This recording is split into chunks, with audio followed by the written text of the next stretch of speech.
কৃষকের এত সুন্দর একটা কথা আপনি না শুনে যেতেই পারবেন না। এত সুন্দর কথা না শুনে যেতেই পারবেন না।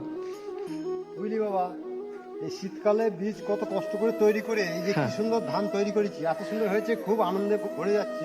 হ্যাঁ। কিন্তু হয়েছে ভালো, আর সব খরচা করে সমস্ত কিছু করে ধার দেনা করে যেমন করে হোক চাষটা করেছি, ধানটা ফসলটা এখন পর্যন্ত খুব সুন্দর সৃষ্টি করেছে, খুব ভালো রয়েছে এবং পরিষ্কার পরিচ্ছন্ন আছে।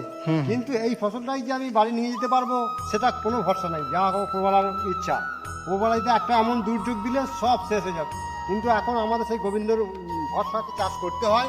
গোবিন্দ ভরসা চাষ করেছি এবং যা করে গোবিন্দ। রাধে রাধে রাধে গোবিন্দ রাধে গোবিন্দ। রাধে রাধে। যা করে সব সৃষ্টিকর্তা, সেই ভরসাতেই তারা চাষ করে। তাই এদেরকে বঞ্চিত করাটা ঠিক নয়। অন্তত এই যারা পেট ভরায় তাদেরকে বঞ্চিত করা ঠিক নয়। দেখো হে ভগবান, দেখো তাদেরকে।